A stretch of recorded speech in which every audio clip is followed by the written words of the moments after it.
Bonjour! Alors, aujourd'hui, on va se plonger dans des documents assez étonnants qui nous parlent de rencontres un peu hors normes dans le monde des sports de combat. Bonjour, oui, tout à fait. On a d'un côté l'expérience d'un homme fort, un colosse, face à un champion de MMA. Et de l'autre, un projet carrément fou, organiser un événement UFC, tenez-vous bien, sur la pelouse de la Maison Blanche. Exactement, donc l'idée c'est de regarder ça de près, la force brute face à la technique d'élite, et puis le MMA qui s'invite dans un cadre politique aussi symbolique. Voilà, on va essayer de décortiquer ce que ça révèle en se basant uniquement sur les infos qu'on a. C'est ça, on s'en tient aux faits, aux documents. Bon, alors, commençons par le premier cas. Eddie Hall, l'un des hommes les plus forts du monde, tout le monde le connaît.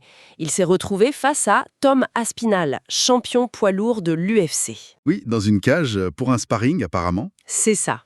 Et ce n'est pas sa première expérience en combat, hein. Il avait boxé contre Hafthor Björnsson.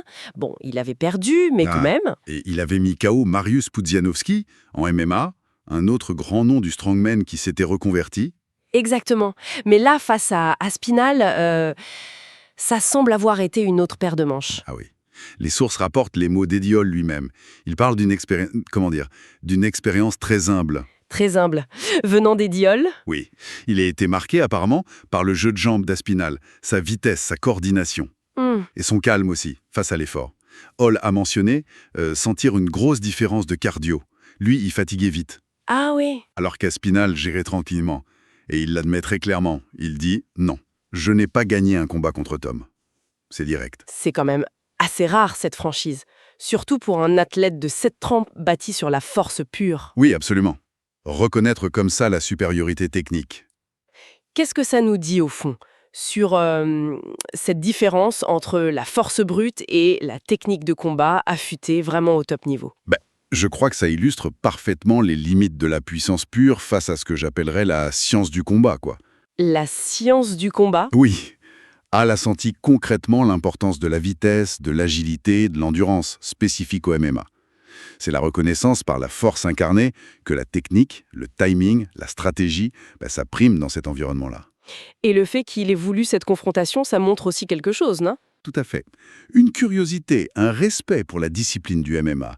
C'est pas juste « je suis le plus fort ». Il y a une volonté de se mesurer, de comprendre. Très intéressant. Et cette idée de confrontation entre des mondes, de franchir des lignes, on la retrouve d'une toute autre manière avec l'autre sujet. Ah oui, le projet UFC à la Maison-Blanche. Voilà, annoncé par Donald Trump pour l'été 2026. Quand on entend ça, ça paraît surréaliste. Presque une blague. Oui, l'annonce a pu faire cet effet, mais attention, Dana White, le patron de l'UFC, a confirmé.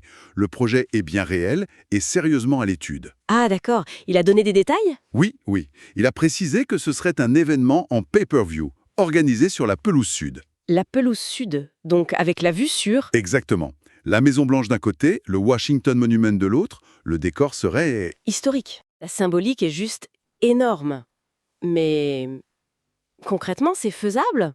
Un truc pareil. Les sources parlent de scepticisme. Mais Dana White assure que la logistique est en cours d'évaluation. Son équipe a déjà fait des repérages sur place. Déjà? Oui. Et des discussions sont prévues avec l'administration pour voir comment mettre ça en place. Il insiste beaucoup sur le fait que ce serait une première historique, ce mélange sport intense et lieu de pouvoir. C'est clair que c'est inédit. Et pour les combats, on a une idée de qui pourrait être sur la corde? Alors là, non, pas du tout. White est très prudent là-dessus. Il dit que le paysage du MMA change tellement vite. C'est vrai. En un an, les champions, les classements, tout peut être différent. Donc impossible de prévoir une carte maintenant.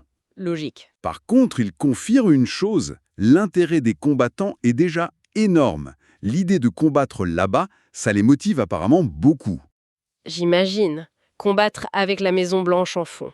Voilà, l'attrait du lieu est immense. Donc, pour résumer ce que nous disent nos sources, On a ces deux croisements assez fascinants, oui. d'un côté la force pure, Eddie Hall, qui se mesure avec humilité à la finesse technique du MMA d'élite, incarné par Aspinall, Et de l'autre, le spectacle sportif, peut-être le plus intense aujourd'hui, qui ambitionne de s'installer le temps d'une soirée au cœur même d'un symbole politique mondial. c'est exactement ça. deux mondes qui se rencontrent de façon inattendue. Et ces histoires tirées de nos documents, elles nous laissent avec une question, peut-être. Est-ce que ces incursions hors normes, que ce soit Hall dans la cage ou l'UFC sur la pelouse présidentielle, est-ce que ce sont juste des coups médiatiques, des événements ponctuels? Hmm. Ou est-ce que ça redéfinit plus profondément les frontières? Oui, les frontières habituelles du sport de combat, sa place dans la société, sa relation avec d'autres univers, comme la politique par exemple. C'est une bonne question. Est-ce que ça change la perception du MMA, ou même du sport en général? Voilà une piste de réflexion pour terminer. Merci de nous avoir suivis pour cette analyse. Merci.